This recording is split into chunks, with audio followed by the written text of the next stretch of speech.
Hi guys, this is Kimmerman from Kimmerman Studio, and in this video, this is my final and bonus video that I will talk about remote area clinic job. So ano na to, final video ko na to for you guys, lalo sa mga nurses, where I will share you or give my opinion on which type of clinic system is the best to apply when it comes to remote area clinic companies. Yan. I-share ko sa inyo yung magandang uri ng remote area clinics na pwede nyo applyan. Kasi we have two types of clinic system dito sa Aramco projects.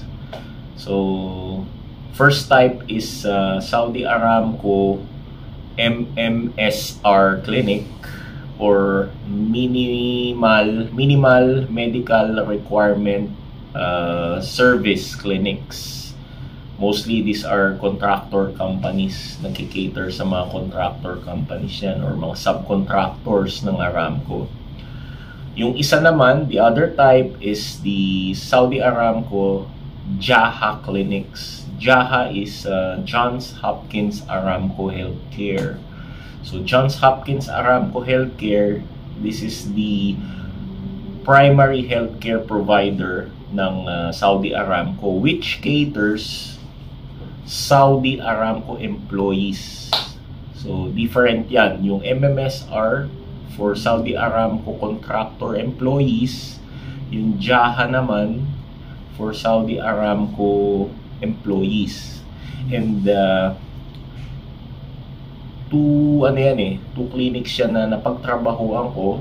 First, nandun ako sa MMSR, yung isa naman dun sa Johns Hopkins. Ganyan.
So let's go to the first type of clinic system, or yung tinatawag na Saudi Aramco Johns Hopkins Aramco Healthcare, or yung JAHA or JHAH. Yan. JAHA ang bigkas namin dyan.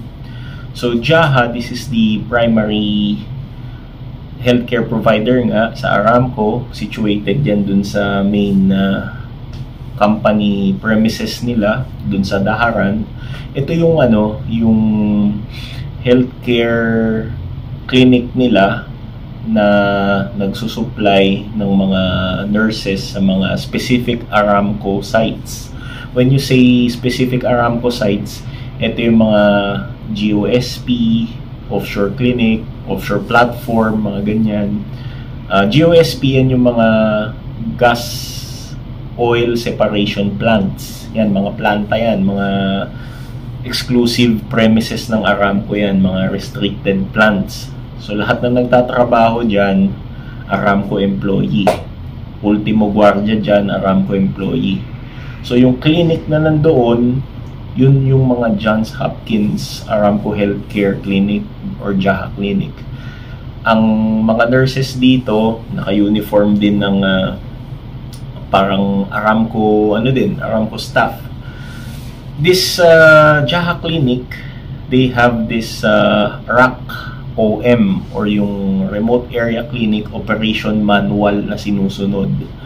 Tapos ang daming documentation ng type of clinic na to. Meron silang ginagamit na Epic system. They use this Epic system for charting ng pasyente. Meron din silang ginagamit na SAP or yung parang ano siya, previous charting system nila where you will encode yung mga injuries, yung mga narrative pag may mga transaction like ambulance, medevac, and transfer ng patient, ganyan. Maraming ano dyan, maraming documentation in short. Then meron ding merong mga clinics yan na categories, like category 1, yung sa Tanajib ko dati, meron yung pharmacy, meron yung x-ray, meron yung laboratory, tapos ER, tapos yung ibang clinic naman nila, mga nurse-operated clinic, mga nurses din nandoon, pero walang mga walang mga pharmacy, tsaka walang x-ray and laboratory. Parang lang din yun, dispensary lang ng mga medicines and consultation ng mga pasyente. Pero may mga ambulance yun. Maganda ang facility ng JAHA, ng clinics nila kasi kompleto yan. Merong mga MRX, merong mga ECG machines, tapos may mga plum sets, tapos parang hospital ang kanilang system dun sa loob ng clinic nila. May mga hospital beds, gano'n. Malinis ang clinic, talagang siya, standardized. Halos pare-pareho magkakamukha mga clinic ng mga JAHA. Except sa offshore. Sa offshore, syempre maliit lang siya. Level 6 clinic yan, nurse operated. Depende sa laki ng ino-occupa nilang room dun sa platform, gaya nung nasa Safania ako. Ganun din, kompleto rin yan. May mga MRX, may mga oxygen tanks, ECG machines, plum A, hospital bed, pero mas maliit lang dun sa traditional clinic na onshore, yung mga nasa lupa. Yun nga, ang pinagkaiba lang dito or ang negative dito sa JAHA for me, maraming documentations. Sobrang dami na minsan kailangan i-memorize mo yung mga MSP nila, yung mga RAC-OM, RAC-CN, or yung mga circular notes, ganyan. Tapos need mong tumawag pa sa mga QA or yung mga quality assurance na staff and supervisor. May mga doktor din naman kasama kapag level 1 and level 2 clinic, may doctors na kasama dyan. In short, bawat kibot mo dito need ng documentation, need ng reports, at saka consultation, tatawag-tawag. Ang dami mong tatawagan dito, promise. Yun ang negative negative side.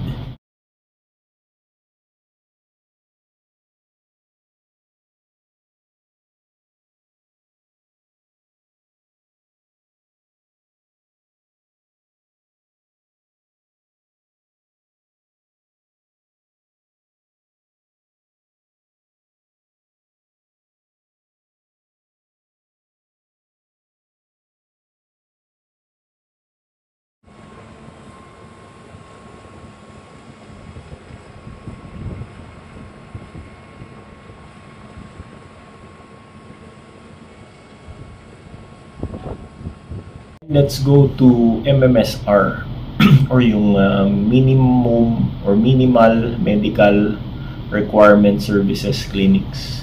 MMSR clinics naman, ito yung mga clinic naman na dinedeploy from iba't ibang uri ng iba't ibang uri ng institution, pero supervised siya ng JAHA or ng Johns Hopkins. For example, mga mga contractor clinics, iba't ibang klaseng contractor clinic like TMC, CMC, Darafia, mga ganyan.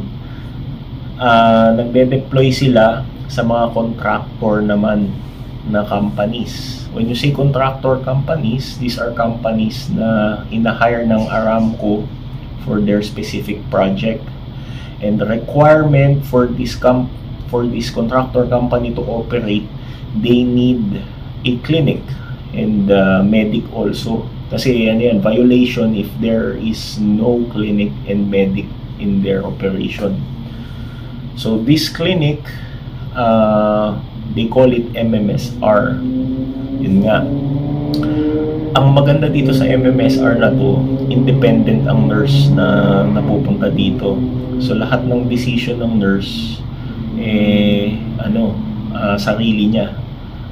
So meaning dapat ang nurse talaga dito sa MMSR competent nurse. Hindi gaya sa Johns Hopkins, merong nag-guide lagi o na mga trainers, supervisors, doctors, may kasama sila. Team, they work as a team. In MMSR, may team ka din naman, yung mga safety officers, tapos yung ibang crew sa site, pero ikaw lang ang medic nila talaga doon. Ikaw ang in charge sa medical concerns. So you are working alone. Swerte mo kung meron kang kasama. May mga clinic naman na may doctor na kasama, meron ding clinic na dalawa kayong nurse per shift. Meron din namang clinic gaya ko na ako lang ang mag-isang medic doon. So lahat ng decision making when it comes to medical emergencies and concerns, ako ang magde-decide. Di gaya sa JAHA, you need to call for a physician, call for quality assurance and supervisor. Dito ikaw ang ikaw ang magde-decide, and then you do the interventions for these patients. Then saka ka na lang tatawag dun sa company doctor nyo kapag na manage mo na. So meaning you're the team leader for yourself. Ganun. Mag-isa ka one-man team ka. Maganda ang MMSR clinic kasi unang-una, hindi siya hindi ka toxic dito. Kasi wala ka masyadong documents na ginagawa dito. In my experience sa aking pag-work sa TMC under MMSR before, ang documentation lang namin dito, Excel form. Tapos simple lang parang i-jot down mo lang yung name ng patient, jot down mo yung chief complaint or diagnosis, tapos kung anong binigay mo, vital signs, kung anong intervention tsaka gamot na binigay mo. Ganun lang, simple. Tapos ang hospital transfers dito, wala na masyadong cheche-boreche like JAHA na marami ka pang gawing documents. Dito load and go transfer, tapos report mo lang dun sa immediate supervisor niya, tapos wala na masyadong kung ano-ano report. Tapos masasabi ko mas marami pa nga medicine ang MMSR kumpara sa kumpara sa JAHA. Kasi sa JAHA meron silang set of medicines na na depending on their clinic levels. Dito sa MMSR, it depends sa company kung dadamihan nilang ibigay yung medicines or kung ano yung ibibigay nila sa yung supply. Ganun, it depends. Medyo magulo ang MMSR kasi mayroong mga clinic na ang company or yung proponent mismo magpo-provide ng gamit ng clinic mo. Meron ding company or proponent na magre-request dun sa hospital mo na hospital mo magpo-provide ng gamit mo sa clinic. Parang ganun. Ang kinaganda lang talaga for me sa MMSR, wala ka masyadong boss because you're the boss itself dun sa field mo na yon. So meron din namang sinusunod na policy ang MMSR, yung MMSR book na tinatawag, para din yung counterpart ng JAHA OM or yung operating manual nila. So ito pasok tayo sa opinion ko kung ano ang pipiliin or anong mas maganda para sa akin when it comes to remote area clinic system. Para sa mga nurses na ano ba talagang gusto nilang system na pasukan, for me maganda ang MMSR. I don't recommend JAHA kung ayaw mo ng mga documentations at gusto mo petics ka, doon ka sa MMSR clinic. I guarantee you mas survivor ang mo dito ang datingan mo. Batas ka, at the same time, ma-enhance lalo yung critical thinking mo pag sa MMSR ka. So, yun nga, maraming company na pwede mong pasukan na nag-offer ng MMSR clinics. I-search mo yun. Kasi dito sa TMC, Johns Hopkins at MMSR din yung deployment nila. But I don't recommend TMC. Mag-iba kayo ng company, maghanap-hanap kayo ng ibang matasang offer dyan. And choose MMSR. For me, discretion yun ako kung gusto nyo applyan. So, ito, sana nakatulong tong final video ko when it comes to remote area clinic matter. This is my final video regarding this topic. At I hope maging flourishing ang career nyo sa pagpunta dito sa Saudi Arabia. Again, this is Kimmerman from Kimmerman Studio saying happy working at God bless you. Bye-bye.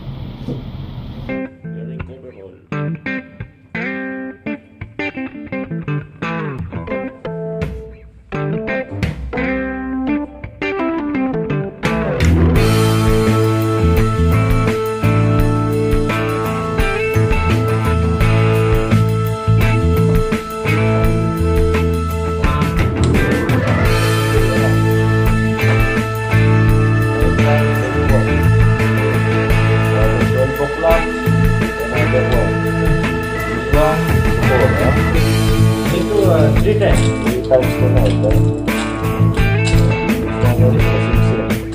Okay, 3 tablet tonight, huh?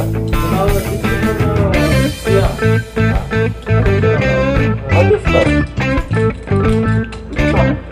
Only 9 times. Oh. Stop, bagay mo yan kasi.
Hi guys, this is Kimmerman from Kimmerman Studio, and i-invite ko kayong panoorin yung grand finale ng aking remote area clinic documentary and vlog. Dahil as of this recording, ipa-exit na ako ng Saudi Arabia. Pauwi na ako ng Pilipinas. So, thank you very much to all viewers, mga nurses na ating taga-subaybay ng aking mga videos regarding clinical practice and condition dito sa Saudi Arabia when it comes to remote area clinic operation. So ito, dito pa ako sa Saudi at I-invite ko kayong panoorin itong aking final vlog na papakita ko yung last duty ko. At the same time, mga throwbacks ng aking pag-work dito sa Saudi Arabia. Yung mga friends ko na furniture dyan, shoutout sa inyo. Ayan. Guys, invite like, subscribe, and share my videos, lalo sa mga nurses na gustong guminhawa ang buhay at makapag-abroad. Thank you very much. This is Kimmerman from Kimmerman Studio saying goodbye, God bless, and take care.